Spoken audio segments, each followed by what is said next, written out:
मित्रों नमस्कार, मैं हूं राकेश कुमार। आप देख रहे हैं मत अभिमत। नीतीश कुमार ने मुख्यमंत्री पद से इस्तीफा दे दिया। अब वो एनडीए के साथ सरकार बनाने जा रहा है। इसके साथ ही जैसे ये घटनाक्रम हुआ है उसके साथ ही कई सवाल खड़े हो गए हैं। कल आप देख रहे होंगे कि लगातार सारे टीवी चैनल्स पर, सारे सोशल मीडिया पर एक ही चर्चा चल रही थी कि उप मुख्यमंत्री सुशील कुमार मोदी, रेणु देवी या तारकिशोर प्रसाद बनाए जाएंगे। लेकिन आज जब खुलासा हुआ तो सभी की आंखें फटी की फटी रह गई, इसलिए कि उप मुख्यमंत्री के रूप में भाजपा की ओर से सम्राट चौधरी और विजय सिन्हा का नाम सामने आया है।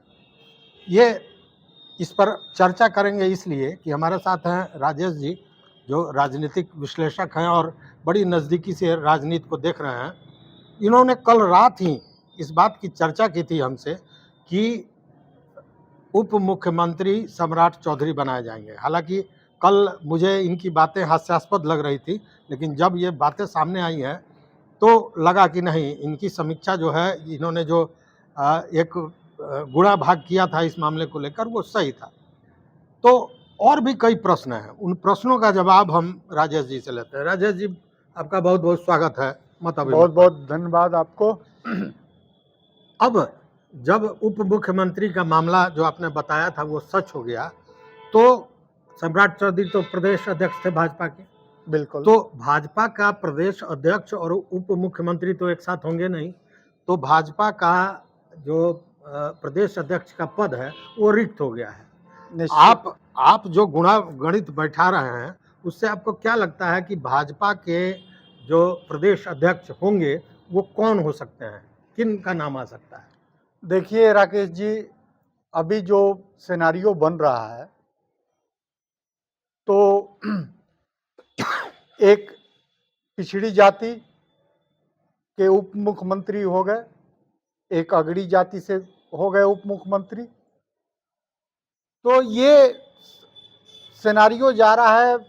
हमारा आकलन है कि जो अगला प्रदेश अध्यक्ष भाजपा का जो होगा वो अनुसूचित जाति से होगा।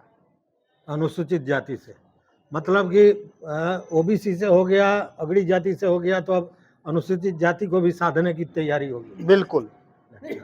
और उसमें नाम जो है, अगर आप कहिएगा तो सबसे आगे श्रृंखला में नाम जनक चमार जी का है। अच्छा, जनक चमार जी को प्राथमिकता मिल सकती है। मतलब आप मानते हैं कि जो 2-3 नाम दिमाग में आ रहा है उसमें सबसे अग्रणी जनक चमार जी का नाम ही होगा। बिल्कुल बिल्कुल।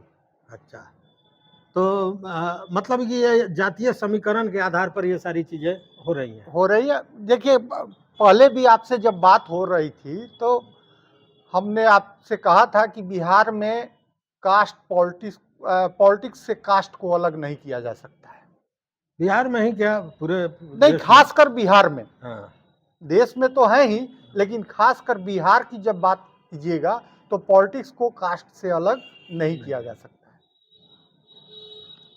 अच्छा, ये तो बात हुई। अब दूसरा एक प्रश्न है, 7-8 लोगों का नाम भी आ गया है मंत्रिमंडल में, उनको शामिल किया जाएगा। लेकिन इसमें अभी आप पूर्वी चंपारण में है, पूर्वी चंपारण से इसके पूर्व में महागठबंधन की सरकार में 2 मंत्री हुआ करते थे। एक पहले थे बीजेपी से प्रमोद कुमार, बाद में महागठबंधन की जब सरकार आई तो हो गया डॉक्टर शमीम अहमद। तो अब ये बताइए कि इस बार आपको क्या लगता है कि चंपारण से मंत्रिमंडल में जगह मिलेगा कि नहीं, और अगर मिलेगा तो किसकी संभावना नजर आ रही है? देखिए, पिछली बार जब नीतीश जी एनडीए के साथ थे तो एनडीए से पूर्वी चंपारण को रिप्रेजेंटेट कर रहे थे प्रमोद जी, और जब महागठबंधन में आए नीतीश जी तो रिप्रेजेंटेट कर रहे थे शमीम साहब। इस बार पुराना वाला रिपीट नहीं होने की ज्यादा संभावना है। नया नेतृत्व है। मतलब कि प्रमोद कुमार को मंत्री पद नहीं मिलेगा? नहीं मिलेगा, संभावना यही है। संभावना यही है। अच्छा, तो तो चंपारण में किसी को प्रतिनिधित्व तो मिलना चाहिए। बिल्कुल मिलेगा। और इस रेस में सबसे आगे नाम पवन जायसवाल जी का है। अच्छा, पवन जायसवाल ढाका के जो विधायक हैं, पवन जायसवाल जी बहुत की मुखर भी हैं और युवा नेतृत्व भी युवा है। नेतृत्व है, विषयों पर बड़ी पकड़ है उनकी, विषयों पर और संसदीय प्रणाली को अच्छे खासे ढंग से वो समझते भी हैं। तो पवन जायसवाल जी का ज्यादा चांस बन मतलब रहा कि है। चंपारण से इस बार पवन जायसवाल को मंत्रिमंडल में जगह मिलेगी। अच्छा, चलिए, ये तो समझ में आया कि चंपारण से भी एक मंत्री होंगे और संभावनाएं ये जताई जा रही हैं कि पवन जायसवाल होंगे। लेकिन अब एक बात और है, विधानसभा अध्यक्ष का बड़ा महत्व होता है, तो विधानसभा अध्यक्ष भी तो बदले जाएंगे। निश्चित बदले जाएंगे, क्योंकि इसके पहले जो थे वो निश्चित राजद से जुड़े हुए थे। राकेश जी, विधानसभा अध्यक्ष, ये पॉलिटिक्स में जो सत्ता का पॉलिटिक्स होता है उसमें मुख्यमंत्री का तो महत्व है ही, लेकिन साथ साथ लंबे रेस के घोड़ा बनने के लिए राज्यपाल और विधानसभा अध्यक्ष का बहुत बड़ा महत्व होता है। तो निश्चित रूप से विधानसभा अध्यक्ष नए बनेंगे। कौन बन सकते हैं, क्या देखिए, संभावना जताई जा रही है? इसमें ये विधानसभा अध्यक्ष बीजेपी के कोटे में जाएगी और हमें जो संभावना लगती है कि श्री तारकिशोर प्रसाद जी की संभावना ज्यादा बन रही है विधानसभा अध्यक्ष बनने का। तारकिशोर प्रसाद जी जो पहले उप मुख्यमंत्री भी थे। अच्छा, एक बात हमको बताइए, ये बात बड़ा कचोट रहा है कहीं ना कहीं कि मीडिया में और हर जगह ये लगातार चर्चाएं चल रही थी कि उप मुख्यमंत्री बनाए जाएंगे सुशील मोदी जी, लेकिन अभी जो सिनेरियो दिख रहा है उसमें सुशील मोदी कहीं नजर नहीं आ रहा।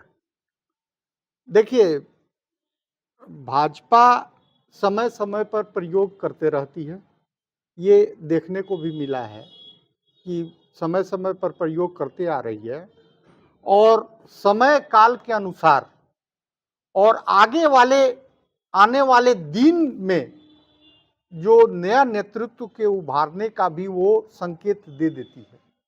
तो इसमें सुशील मोदी जी तो बने हुए हैं, लेकिन चूंकि नया नेतृत्व को भी भाजपा को बिहार में उभारना है, इसलिए उनकी संभावना, जबकि जब एनडीए के साथ गठबंधन की चर्चा चल रही थी कि नीतीश कुमार पाला बदलेंगे, बीजेपी के साथ जाएंगे, उस समय लगातार मीडिया में ये चर्चा आ रही थी कि नीतीश जी ने ये भी कहीं ना कहीं शर्त रखा होगा कि उप मुख्यमंत्री सुशील कुमार मोदी रहे, क्योंकि सुशील कुमार मोदी के साथ उनका तालमेल बहुत बढ़िया रहा है, पिछले दिनों भी रहा है, लेकिन स्थितियां एकाएक बदल गई। राकेश जी, ये आप बीते जमाने की बात कह रहे हैं जब 74-75 विधायक नीतीश जी के होते थे और उससे कम बीजेपी के विधायक होते थे, तो उस समय नीतीश जी अपर हैंड थे।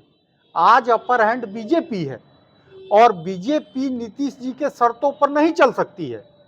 बीजेपी अपना भविष्य भी देख रही है, उनके साथ सरकार बना रही है जरूर, लेकिन अपना भविष्य भी देख रही है, इसलिए उनके नीतीश जी के शर्तों पर बीजेपी अब चलने वाली नहीं है। एक बात और, अभी देखिए कि जब ये सरकार बदलने की चर्चा हो रही थी तो राजद की तरफ से कोई बयान नहीं आ रहा था, जबकि राजद के जो वामपंथी नेता लोग हैं उन लोगों ने, मतलब महागठबंधन के, उन लोगों ने ये तेजस्वी को कहा कि आप समर्थन वापस ले लीजिए सरकार से, लेकिन तेजस्वी ने इसके लिए स्वीकार उन्होंने नहीं किया। और उसके बाद जो स्थितियां बन रही हैं उसमें यह देखा जा रहा है कि अब भाजपा, या यूं कहें कि आपने कहा कि भाजपा का अपर हैंड है, तो भाजपा के जितने भी प्रवक्ता हैं अभी एक ही चर्चा कर रहे हैं कि जब नीतीश कुमार से इस तरह का हमको निमंत्रण मिला तब हम लोग तैयार किए, मतलब भाजपा ये मानने को तैयार नहीं है कि उसने सरकार को तोड़ा है, उसने ये सारा जो ठिकरा है ये नीतीश कुमार के मत्थे फोड़ दिया है। नहीं, बिल्कुल उनका कहना जायज है। ये नीतीश कुमार जी ही अपना पाला बदले हैं। इसमें भाजपा के पास नीतीश जी गए हैं, न कि भाजपा नीतीश जी के पास आई है, ये स्पष्ट है। तो ये जो कह रहे हैं कि हम वहाँ असहज थे, तो यहाँ तो अभी सरकार बनी नहीं और भाजपा ने असहज कर दिया उनको। देखिए, आप नंबर गेम जो है वो बहुत बड़ी चीज है, और नंबर गेम में नीतीश जी तीसरे नंबर पर हैं। तो चाहे आरजेडी के साथ जाएं, चाहे भाजपा के साथ जाएं, वो अपर हैंड उनको बनने में दिक्कत होगी। हाँ, मुख्यमंत्री रहेंगे, लेकिन वो चाहें कि सारे फैसले हमारे अनुसार हो और हमारे अनुसार ये सरकार चले, ये संभव नहीं है, चाहे वो आरजेडी में रहें के साथ हो या चाहे बीजेपी के साथ हो। तो मित्रों, सुना आपने विधानसभा अध्यक्ष बनाने की बात हुई, या फिर भाजपा के प्रदेश अध्यक्ष के बारे में इन्होंने कहा कि जो संभावनाएं हैं उसमें जनक चमार जी बनाए जा सकते हैं। लेकिन सबसे महत्वपूर्ण यहाँ चंपारण के लिए यह है कि चंपारण से भी मंत्रिमंडल में एक पद मिलेगा और वो मंत्री होंगे पवन जायसवाल, ऐसी संभावनाएं जताई जा रही हैं। देखते हैं आगे क्या होता है, क्योंकि राजनीति में कब क्या होगा और क्रिकेट के खेल में ये कहना मुश्किल है। देखते रहिए मत अभिमत। बहुत बहुत धन्यवाद। बहुत बहुत धन्यवाद। बहुत बहुत धन्यवाद।